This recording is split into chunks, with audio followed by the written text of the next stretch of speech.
in? Yeah, it's recording, I think. Yeah, it's recording. Let's take this thing off up here. Just exit out. There.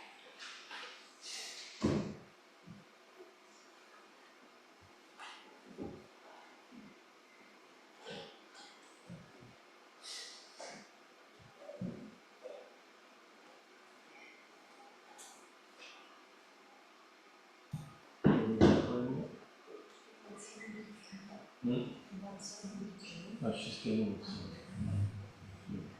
Did you turn the phone? Yes.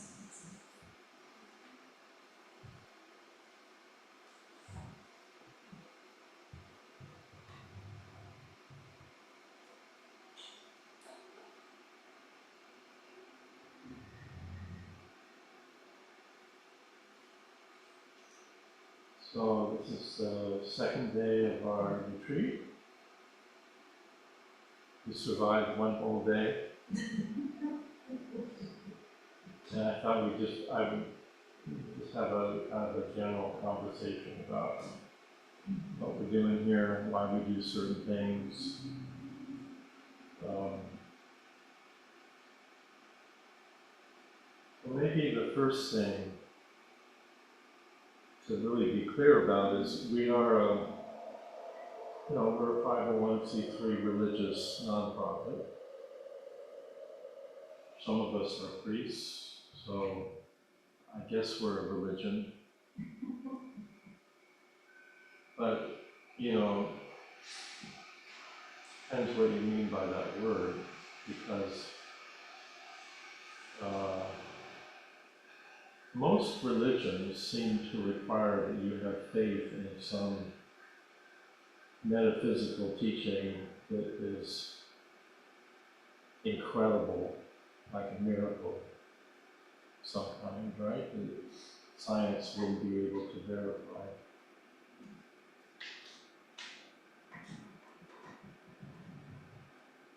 And I don't think that's what we are.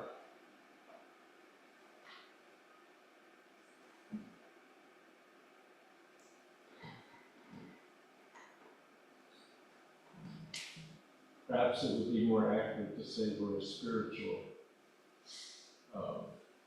organization, spiritual practice. So you're not actually required to take anything on faith here to do this practice. You don't have to be a Buddhist. You have to believe in reincarnation. You don't even have to believe in karma. You don't really have to believe anything to do this practice. Now, there are lots of teachings in our tradition, and there are a lot of stories, and some of those are incredible, but you don't have to believe them in a literal way.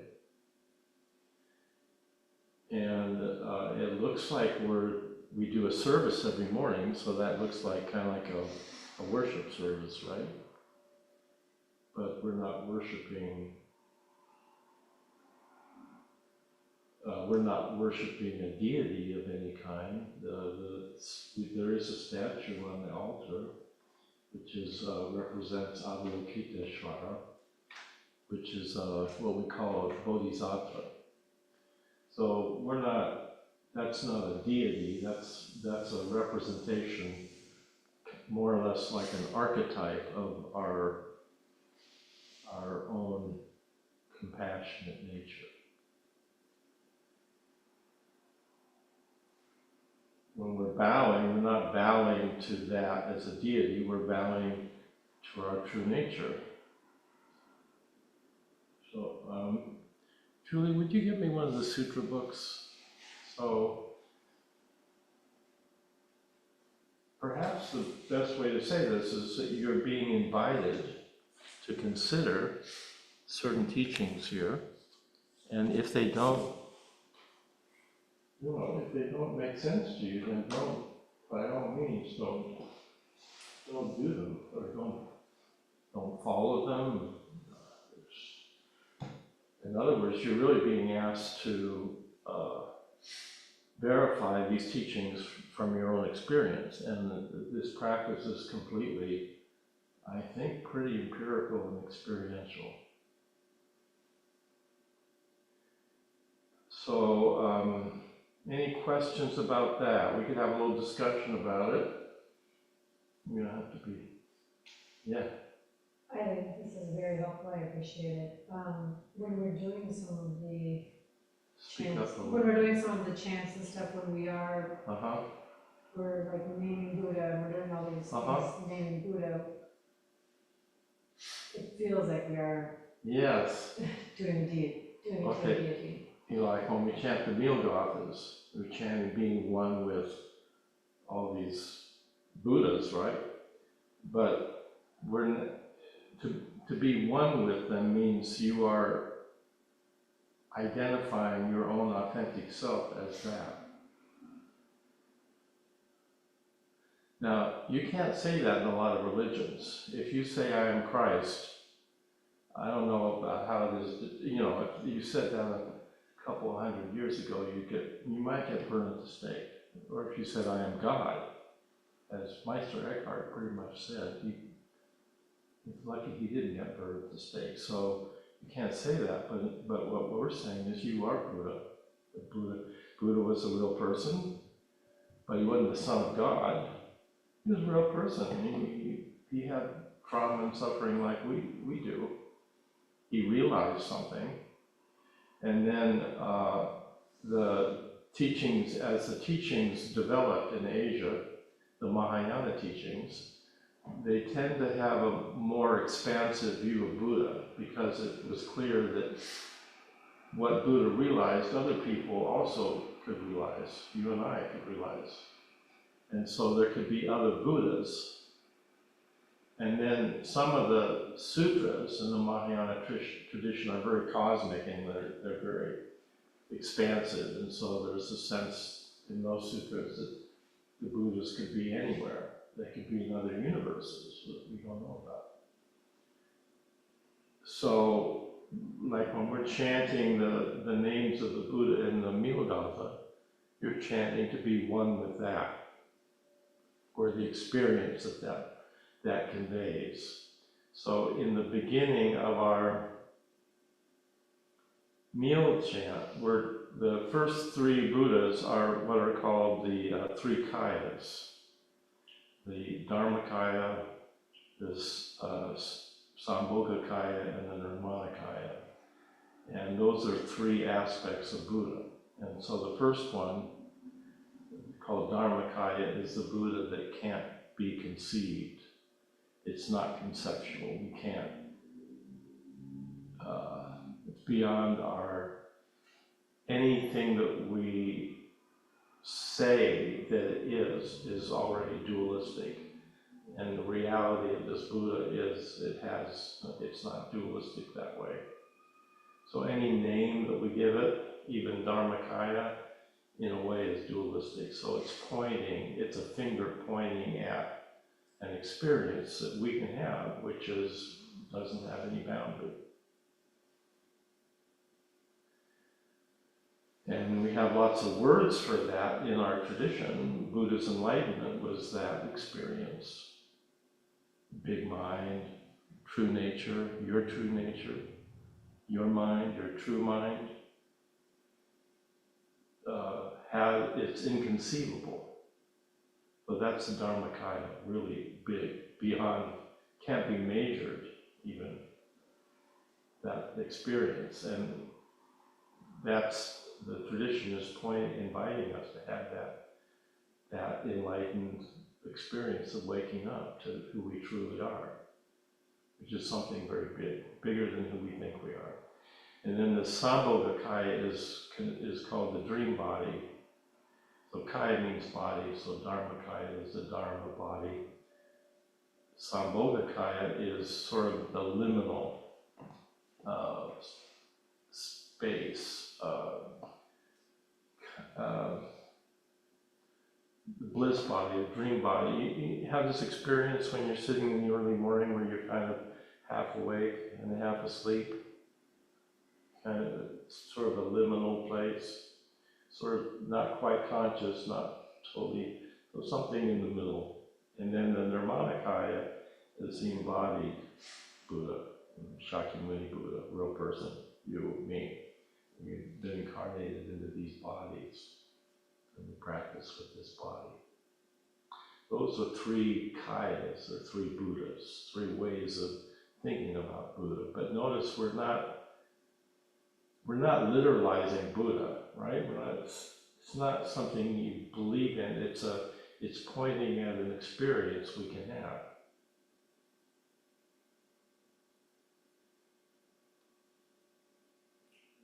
Yeah. Yeah, Jessica. Speak up. What's the difference between the Buddha and then the reincarnation of a bodhisattva? Okay, so reincarnation is sort of a metaphysical notion that we don't really need to even discuss. You don't need, some people believe in reincarnation. Buddha really didn't talk about metaphysical things like that, right? He was very practical, kind of down to earth. He was trying to work with suffering and how to heal suffering that we experience as human beings. So we have two kinds of, there's Buddhas and Bodhisattvas. And a Buddha is fully enlightened being. And a Bodhisattva, Bodhi means awakened. Sattva is a being, Bodhi means awakened heart, Bodhisattva, Bodhicitta. So the notion of a Bodhisattva as an archetype arose in the Mahayana tradition. And in the early tradition, the ideal was what was known as an arahat. And the ideal was that a person had wake up and have the Buddha's enlightenment and become an arahat and not be reborn again in the world of suffering. And that was kind of the ideal, which is not a bad ideal to clarify your life and maybe you don't have to come back here suffer anymore. That was kind of the idea. But then in the Mahayana tradition, it developed a very different sensibility, and the sensibility was, why would you want enlightenment for yourself and not that was exclusive of other beings? And so then the notion was to truly wake up would be to wake up with everyone. And the idea that I could be awake without you being awake doesn't make any sense. So then the notion of the Bodhisattva became the archetype of someone who had Buddha's awakening, has had that clear experience, but comes back to help others have it as well. So so then but we're speaking of this as an archetype, as an experience, not something separate from us. So bodhicitta means your heart, your awakened heart, your sad and tender heart. That's where bodhicitta is born. It's out of our own suffering, our own struggles, our own uncertainty. So this is a very experiential practice. It's not about, you don't have to, I don't know about reincarnation. It doesn't really matter to me. That's a belief you could choose to justify and you could have a philosophy about it, but it's not necessary to have any belief like that to do this practice. Yeah?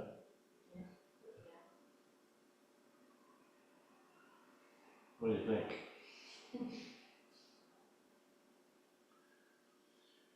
Maybe we could talk about meditation a little bit, so just because that's what we're doing a lot of, right? Hopefully you're meditating.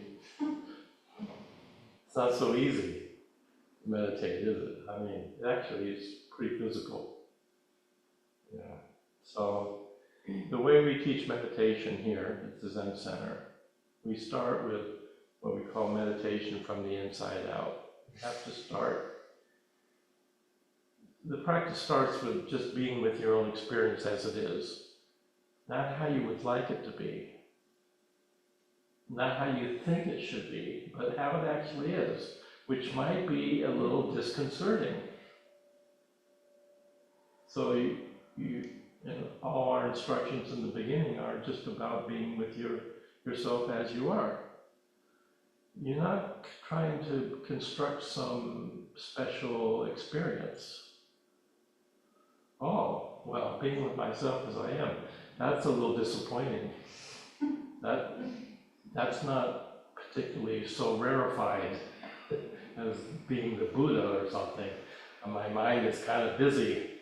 And I'm thinking about what Julie's making for lunch, you know, and I'm sitting here and, you know, so is that meditation? Yeah. Yeah. That's where you have to start with your own experience. And so what gets in the way of that, seems to me, the primary thing that gets in the way of that is if you don't think your own experience is valid. What would that be? Some kind of shame. Shame. And there's degrees of shame. There's real chronic shame, and then there's all the various degrees on the spectrum, probably where we are somewhere on that spectrum, where you feel slightly insecure about who you are at one point or another, and that's a small degree of shame. But if you are in the grip of shame, then your experience as it is not okay, right? By definition, your experience, it's not okay. There's always got to be a prerequisite. It'll be okay when, and just fill in the blank. Fill in the blank. When I lose 20 pounds, when I can sit without moving, when I don't have to sleep or something, when I have a better partner, I have a better teacher, I have a better job, I live in a better place in Chicago, I live in Florida, or so, I don't know. I'll be okay when, and just we can all fill that in with something.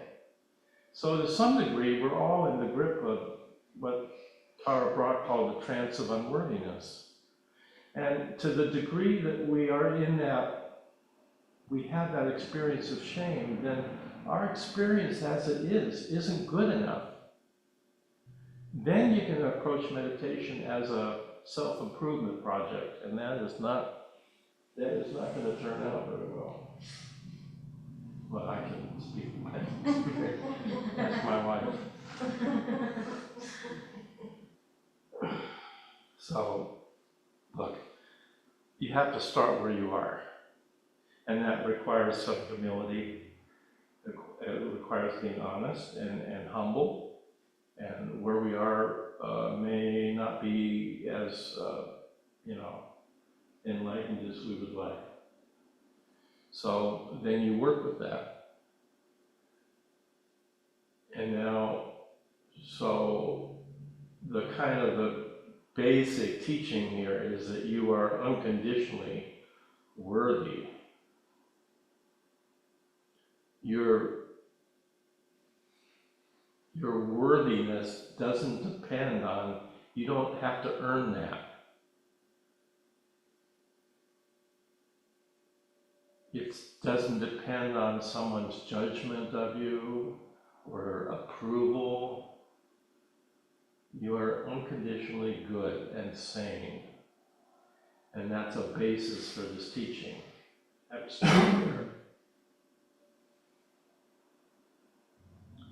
So if you can get that, if that's sort of, okay, that sounds pretty good. We're all lovable. We're all lovable. We are. Yeah.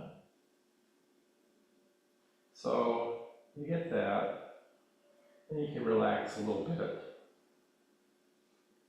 Then then you see your mind is pretty busy. Yeah? Kind of bouncing around quite a lot. So you think, well, I gotta work with that. Well, yeah, we do have to work with it, but how we work with it matters. So, just the fact that you're sitting still with your busy mind is different than running around with your busy mind, because when you're sitting still on a cushion with your busy mind, you're kind of noticing your busy mind, which is a little different than being caught in your busy mind, yeah?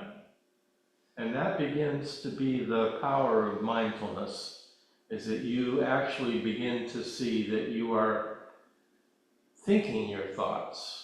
You aren't your thoughts exactly as you thought you were, and your thoughts aren't as solid as you think they are. Let's try a thought experiment. Don't think about a pink elephant. Don't think about that. Can you not think about it right now?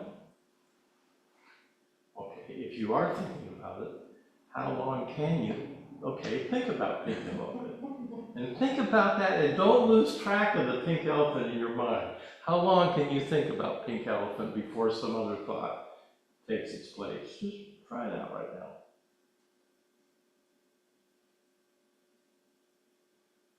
Oh, I'm an artist, so I wanted to change the color. Does it have to be pink? Well, if you do this, you might discover that what you thought was solid thoughts in your head actually are not solid at all. They're coming and going all the time. So then the really first foundational meditation practice that we teach in this tradition is called shamatha, one-pointed attention. It turns out we need some stronger medicine than just being with ourselves as we are, because we're kind of all over the map. So we need some way to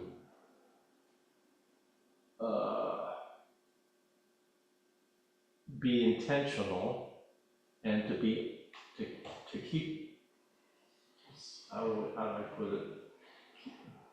Be accountable to being, our intention is to be present here. And it's not so easy to do, because we're worrying about the past, we're thinking about the future. It's hard to be here, just here. So one-pointed attention is the foundational practice. It helps us begin to work with our busy mind. Because if we don't work with our busy mind, it's going to be very hard to really show up and be here. Because we'll be, you know how it is, you could be upset about something and you're out in nature and you're looking at some beautiful mountain and you hardly see it. Because you're just up, you're in your head about something. So one-pointed attention, the practice of one-pointed attention is you're using your breath, because the breath is important, and you're counting the out-breath. Count your out-breath, because the out-breath, it helps you calm down. It calms your nervous system. And when you get to 10, you start over. And you will find that how hard could it be to get to 10? Well, actually try to see how it is for you. Most people find it's not necessarily so easy to get to 10 because you get distracted. You're off and running somewhere. Your mind is galloping through the forest, trampling down the trees, and then all of a sudden in the middle of that, because you're doing this with intention now, which is significant, you have an intention to be present or to be mindful, then you notice, oh, I lost the count. And then you come back. It's a light touch. You just come back. I lost the count. 1. So the point is not necessarily get to 10, because that would be goal-oriented, which won't be helpful, okay? The point is to come back. Actually, the coming back is what's significant, because what you were doing is you're short-circuiting your story, whatever it is. And we like the story. That's our soap opera. That's our, life, our drama. But you're going to cut through that. And in the middle of that story, you're going to remember at some point, oh, I forgot to count. You come back. You might not really want to come back, because the story is kind of seductive. It's a little entertaining. You like to put a little spin on the end of it, you know, a little spin. You come back. And this is a foundational practice, and that's a very powerful way to work with your mind, because what you are doing is you are cutting through the speediness of your mind, which just seems necessary in order to be present. So we do this, and we do it for quite a long time, until you get so you can do it better, and you can actually, you still lose the count, but you don't lose it for so long. And you come back, and sometimes you get to 10. And then if you internalize this, the posture is also important. Sitting upright is really good. You know this from yoga, right? To kind of open up your all your channels in your core, right? You kind of like what do you call it? The mountain pose. You know that? Yeah. So when we sit, it's also important that you be upright this way. I'm getting older, so June has very good posture. Watch her sit.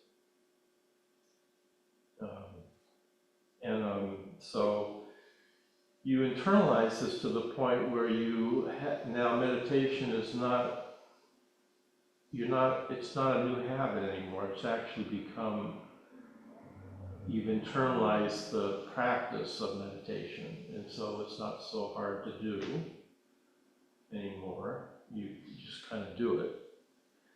And then at some point you either have a specific instruction that's given to you, like I'm going to give to you now, or this, I think, happens more or less organically. You start to let go of the count. And now you're just going out into space. And we call, this is another development in mindfulness we call Vipassana. So these are two forms of mindfulness we teach at the Zen Center. This first one, the one-pointed attention, is developing precision, so you can land on one dot. It's the opposite of multitasking. We're just doing one thing at a time. And it turns out that we're actually pretty happy when we're doing one thing at a time. It's like doing samo, and you're just cutting the vegetable. It's kind of nice to not be distracted and just be present with what you're doing. So we develop that one-pointed attention. We're cutting through the speediness of our mind, which we could say at this point is almost a kind of psychosis or neurosis. We're speeding so much. And then you cut through that, and now the whole sense of mind, and notice that that's what you're doing in that practice, in this practice, is you're creating a little distance from your thoughts. It's not that the thoughts are unimportant, but you're not identified with them 100%, right? You can watch them. You can reflect on them. That's what mindfulness is. You can notice that you are thinking your thoughts, which is different than being your thoughts. So our capacity to reflect turns out to be a huge aspect of mindfulness. And the power of mindfulness is that we have this capacity to watch our experience without being fully identified with it. So now, the further development of mindfulness, once we can kind of get this, and we can have this strengthen the watcher in ourselves, so to speak, then now mindfulness starts to become more contextual, it's more relational. It's not so much that you're just landing on one dot, but it's what makes the dot possible, which is the ground. It's the figure in the ground, right? You know how those, like here's my hand is the figure, and everything around my hand is the ground. So in Vipassana meditation, we're starting to notice the ground, the context, the space we're in, the people we're with. And now it's a much more dynamic kind of practice because we're realizing that in our daily life, when we're not just, meditation isn't just happening on our cushion, it's happening in every aspect of our life, in our relationships, when we go to work. It's happening all the time. We have the possibility of being mindful in all these different situations, but these situations are changing all the time.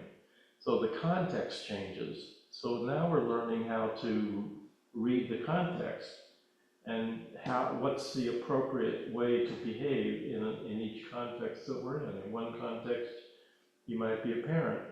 In one context, you might be somebody's sister or brother. In one context, you might be a teacher. In another context, you might be a student. In each context, you're going to behave a little differently. So, Vipassana, we call it also open awareness practice, is it's really important to get this second kind of development of mindfulness, because if you don't, and you're just doing one point of attention, you could think that meditation is about not thinking, which would be a huge mistake. Yes, to begin practice, we have to cut through the busy thoughts. But we need to think.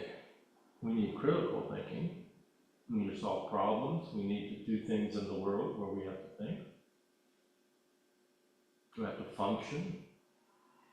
So open awareness practice brings in a whole new aspect of mindfulness in our everyday lives with all of our experiences. And now thinking is also part of the practice, how we think, how we use logic or not, or our intuition.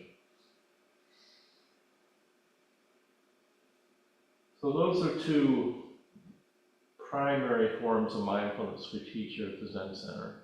And then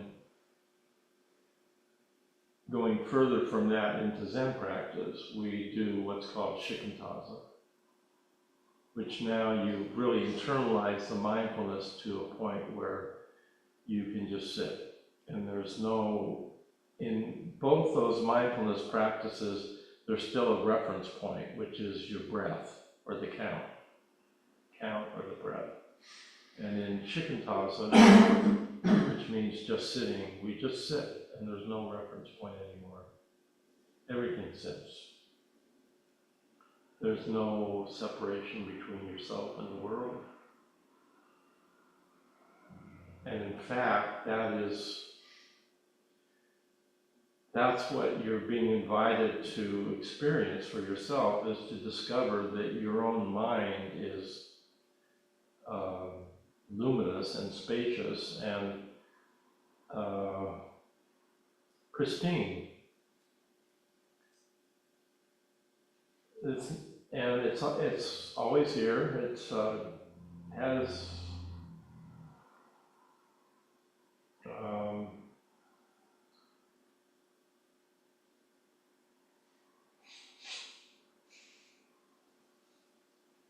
it's always here. You can't gain it. You can't lose it. It's never been scratched. It's never been hurt or wounded. It's never been broken.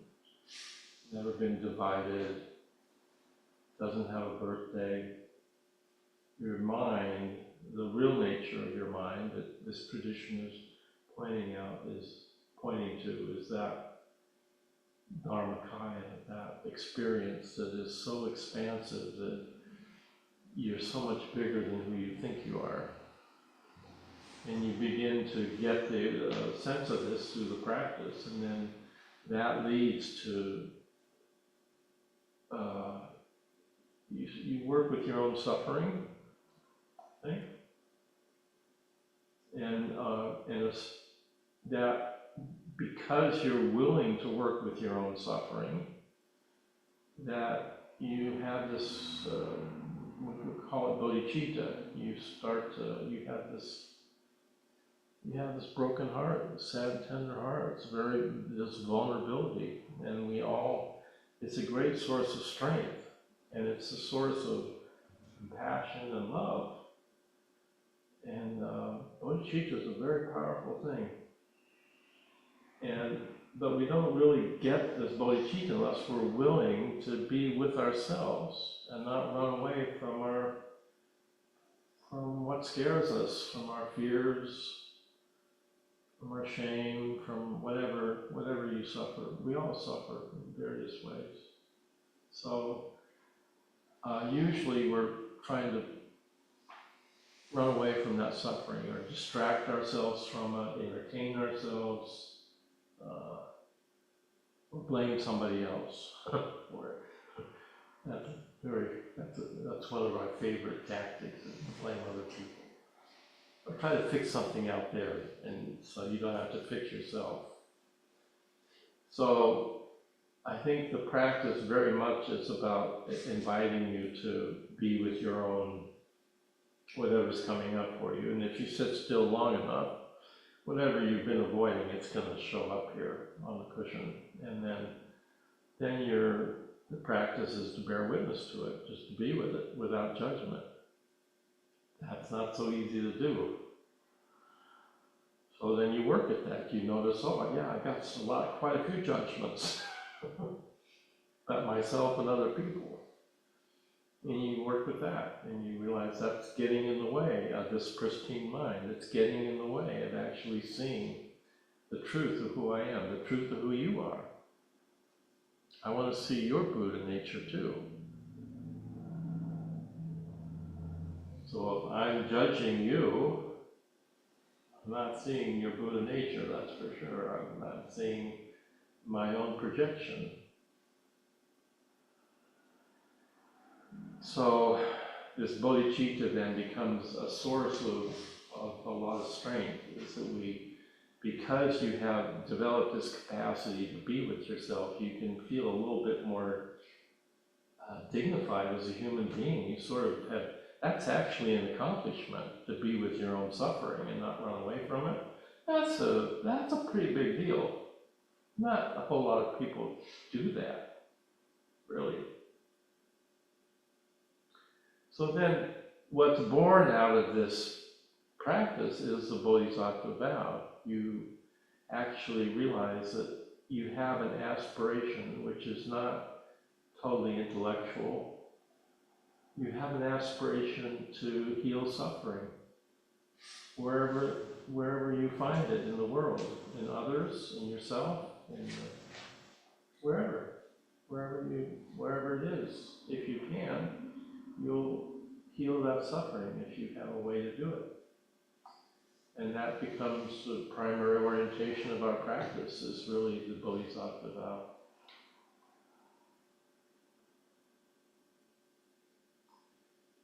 So I said a lot there, so maybe we could have a little discussion about any of that. Any questions coming up about any of that?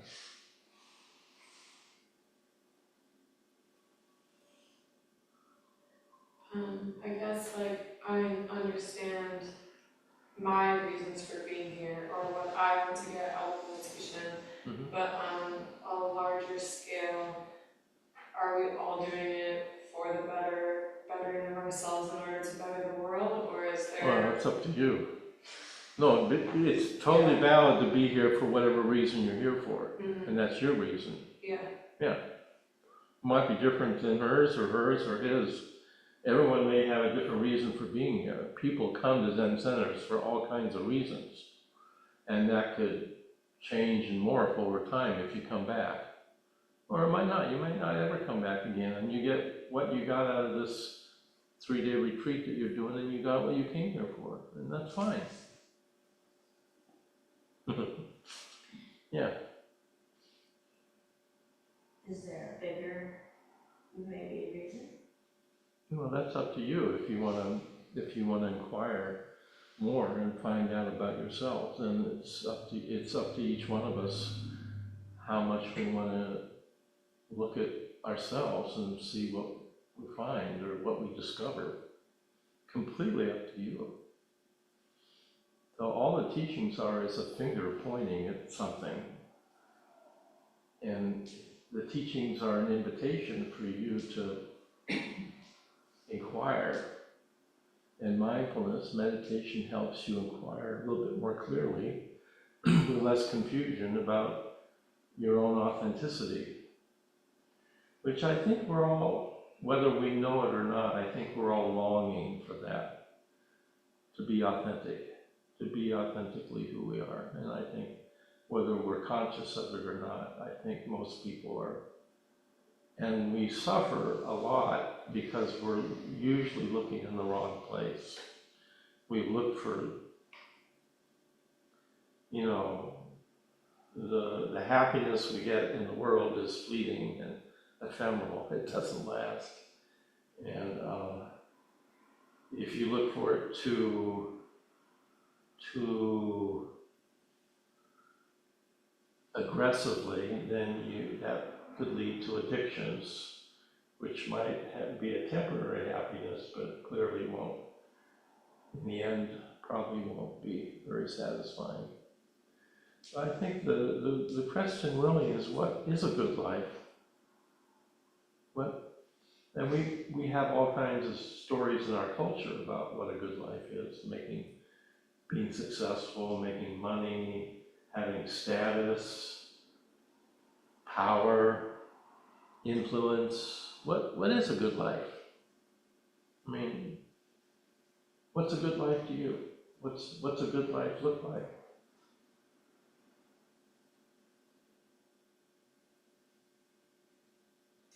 A healthy body. Healthy body, okay. Okay, good health. Want to take care of the vessel. Mm-hmm. Yeah. Gratitude for what I already have. Gratitude is a part of living a good life. Yeah. Yeah.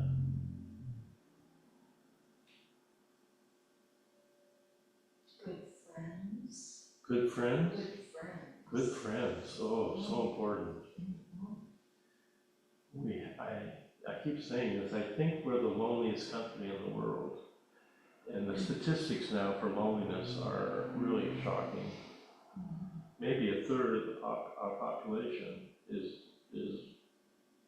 does not have a serious friend, a good friend, that they can talk to. And people think they have good friends online, but that's not the friendship I think that we're really wanting. Good friend. Someone that would come over and be with you when you're depressed, take you out for ice cream, and listen to your sad story, you know, and just listen without judgment. That would be a good friend. Yeah. Yeah, I think good friends I think friendship is really underrated in our culture. And there's lots of evidence that the more we are social beings, the more community and networks of friends we have, the longer we'll live. There's actually real scientific evidence that one of the greatest predictors of long life is how much community you have in your life. So I don't know how, I think we're leaving. A lot of young men are getting left behind. They spend all day on their computers, networking with other young men, and those aren't really friends. I don't know, they're people you talk to online, but they're not necessarily a friend. And then you bond with them over your computer network, and what do you talk about, dissatisfaction, your anger, your conspiracy theories.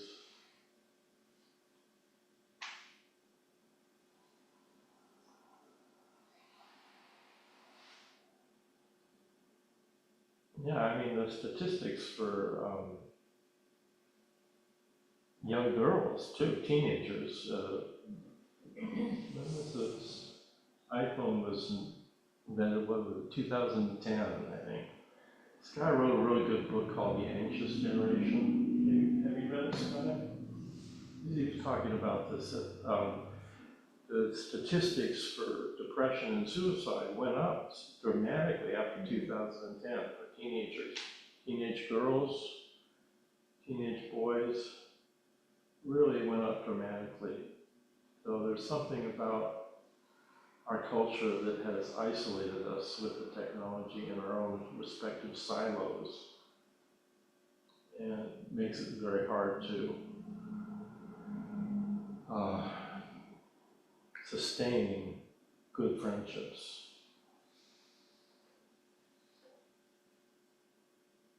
So yeah, I think a good life would be having good friends. Yeah.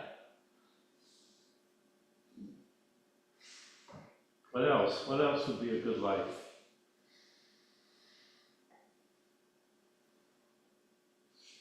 Having lunch that Julie cooks, that would be a good life. The time in nature, Huh? time outside. Time in nature, yeah, Yeah. that's for sure. Yeah. Yeah, it's about this time of year, the sun comes out, I'm kind of leaning against the window like a sunflower. You know?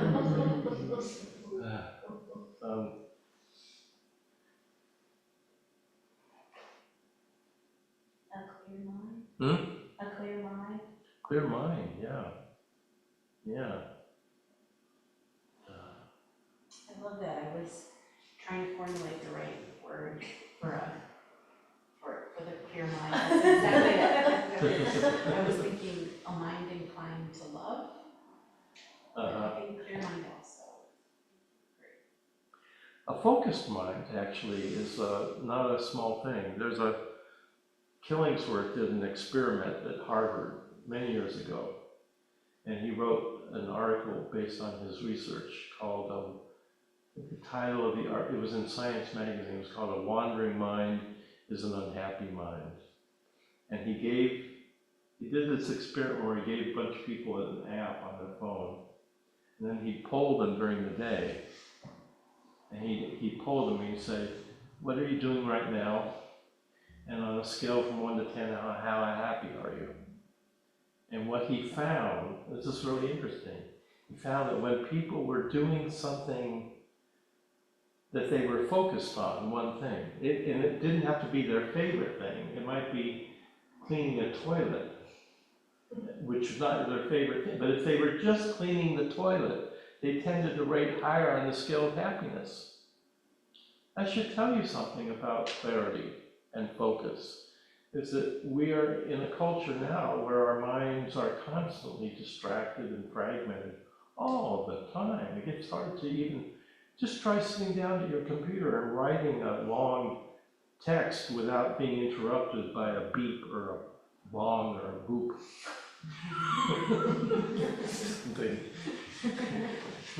And so we are constantly being distracted, and I think it's a source of quite a bit of angst and anxiety, because it creates a disembodiment. It's very hard to be embodied when you're being, your attention is being mined by corporations and other people that are trying to get you to buy their product. And so maybe a focused mind is a part of being happy, a good life, is being able to, maybe being embodied is also part of a good life. I think indigenous cultures are probably much more embodied than we are in general. Yeah. Again, we say mindfulness is an embodied awareness, so it's not just mental, it's actually coming home to the body and realizing that there's wisdom in the body that we could listen to. It's hard to trust the body because the body's nonverbal, and we're a very verbal culture. We're pretty left brain. And so we tend to discount the body because we can't verbalize it. Yeah.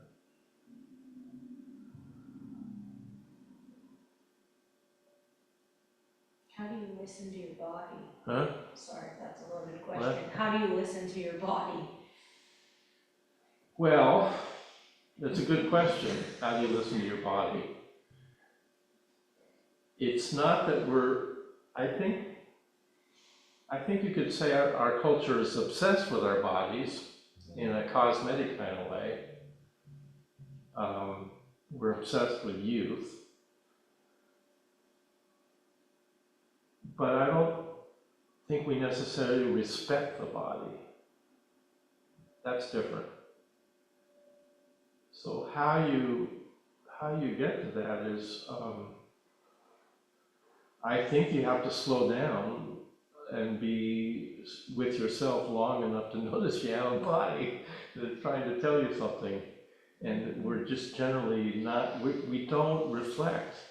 We don't give ourselves enough time to actually reflect at all. Even if you go to the gym, there's TVs on the thing, you're on the treadmill, and people are watching TV while they're exercising. I mean, don't lose a moment to be productive. We're so Calvinistic, you gotta make every minute count, you know? It's like, oh my God, it's so crazy. So I think we just don't respect the body. We actually don't honor it as a source of wisdom. We discount it. We think everything's up here. And that we're up here, somehow like we're behind our eyes looking out at the world. And that's who we are. And that's from the point of view of this practice, that's a huge delusion and a source of a lot of suffering. Because that self that we construct, it's constructed. It's not completely unimportant, but we need an ego to grow up and leave home, find our way in the world, find a job. It's all important, but at some point that ego is also a source of a lot of fear. In the Buddhist teachings, the primary source of suffering is the self that we've constructed. And that self is an illusion, a very effective one, very, very seductive. But it requires constant maintenance and tending to, and it creates a lot of self-consciousness, which is based on fear. I have to present this self in a way that, you know, show you I have it all together because I'm a Zen master. Ask her if I have it all together. So our self is this persona that we didn't give her a chance to answer.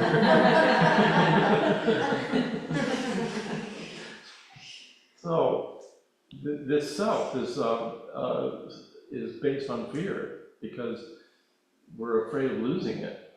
We're afraid one of the biggest fears in our culture is public speaking. We're self-conscious. That self-consciousness is based on the self that we have constructed that is way too small to honor the complexity of who you are. Way too small. Not even efficient. It's a voice in your head. We all have a voice in the head. Turns out, in terms of neuroscience, that voice in the head is, there's a place in our brain called the default mode network, which is primarily, it takes up the most oxygen in our brain, and it's active when we're doing nothing. And it turns out that this part of our brain is concerned with me, mine, I, myself, me, mine, myself, and I. And if you're doing something dangerous like mountain climbing, that default mode network really gets damped and down because you're paying attention to other things. So maybe that's why people do dangerous things like mountain climbing, because it's such a relief from that voice in the head. And when you meditate, you also begin to dampen down that default mode network. So that voice in the head is just a habit that we have, and we give it way too much authority. Because if you really listen to that voice in your head, just listen to what the advice it's telling you, externalize it and put it over here on your left and say, this is my life coach. Listen to the advice it's giving you. Oh my God, it'll give you contradictory advice all day long. You're a terrible life coach. You're fired. I'm not gonna listen to you. If you actually pay attention to what your voice in your head is telling you all day long, it's not very helpful. So you don't have to give it so much authority. And the whole tradition of Zen is pointing to the possibility of living a good life. Living a good life is to see through the construct of self that you've constructed, and to see that you are a much larger person than that. And that larger person that we call bodhisattva.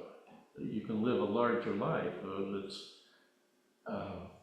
with more gratitude and more love, more kindness towards others, more kindness to yourself. And that doesn't mean you become naive or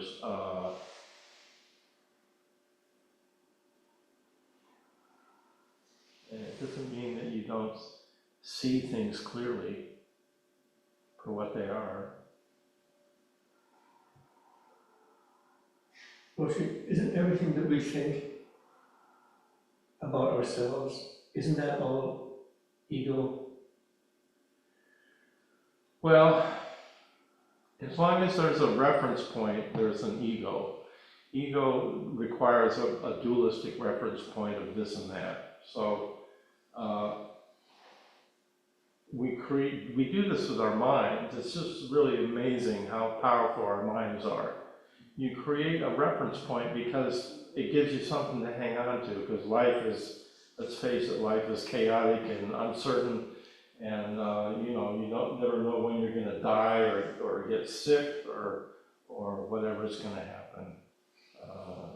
Tornado or whatever, black swan. So we create reference points with our mind, dualistic reference points of this and that, good and bad, me and you, me and the world, right and wrong, all kinds of reference points.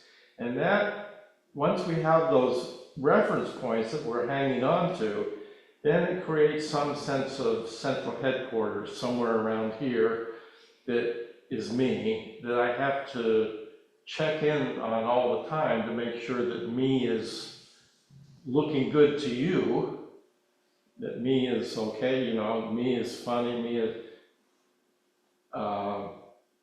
that self-consciousness is ego, and it's terribly inefficient, but we all know what that experience is.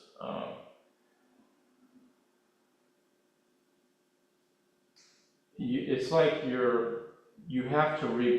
it's kind of like you're replaying yourself. You have to, because you're not confident that you could really show up here without those reference points and just be open-hearted, have an open heart, which would be nice. You reach for something, you grab onto something, and then you're kind of rehearsing. You know how it is when you've been in a situation, you go home and you start rehearsing what you said or how you behaved. It's like a football game where they play the replay, but we're doing that because we're not really sure that we're okay without the reference points. That seems like that could be really scary, that we would be out of control, we wouldn't know how to behave, we'd do something silly, or we'd embarrass ourselves. So we hang on to the reference points because it's very familiar. It's like being in a cocoon. It's kind of comfortable because it's familiar, but it's also slightly claustrophobic.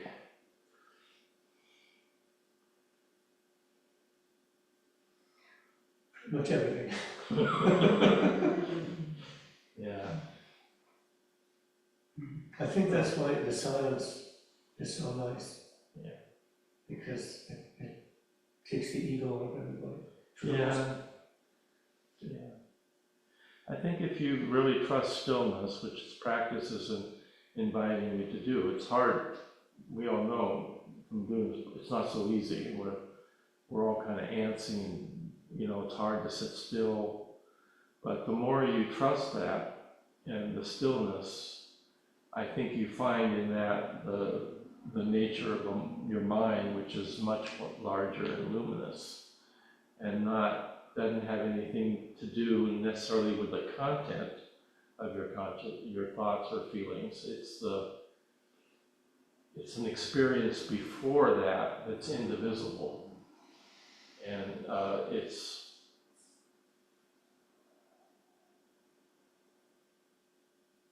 not conceptual, so it's not dualistic like ego is either. So I was just thinking, remember when we read that yesterday, the mind of absolute trust? It's actually saying it very clearly. The way isn't difficult for those who are unattached to their preferences. If you want to realize the truth, don't be for or against, don't be dualistic, picking and choosing.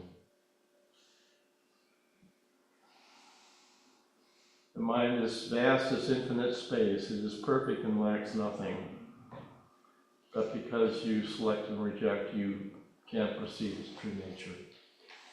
So our mind, our true mind, whatever you want to call it, is infinite.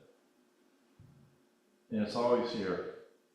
And the reason why we have Dharma teachings is to help us realize the significance of that. Because if you don't have Dharma teachings, you might see it and say, oh, well, so what?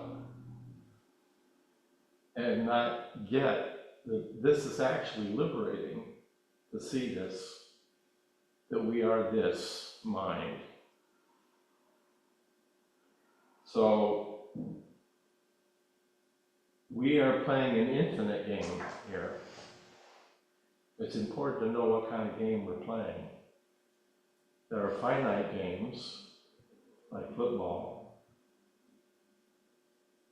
baseball, where someone wins and someone loses. So football is 4 quarters, it lasts so much time, and it's over. Everyone goes home. That's a finite game. Nothing the matter with a finite game, as long as you know which game you're playing. But if you're playing a finite game where you would be much more effective playing an infinite game, then you're off. You're just not playing the game very well. And the game we're playing, when we take this bodies off the bow, we're playing an infinite game. They have in indigenous cultures, they have a teaching, don't make a decision that doesn't take into account the next 7 generations. That's an infinite game. That's a game worth playing. And are you ever going to reach the goal? No. It's an aspiration. It's a vision of something. But it's not about winning and losing.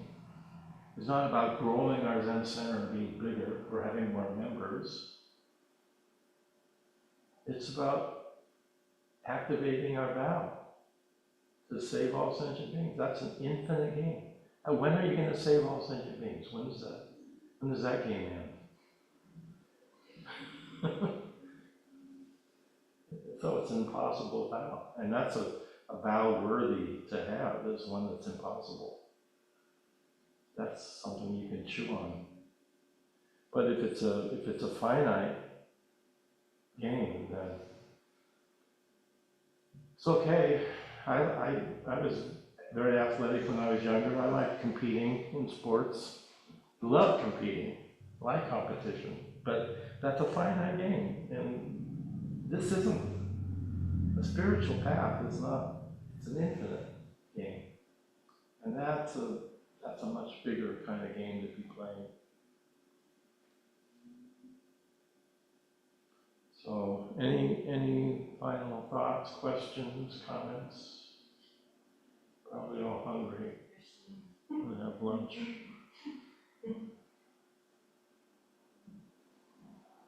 Anything? Okay.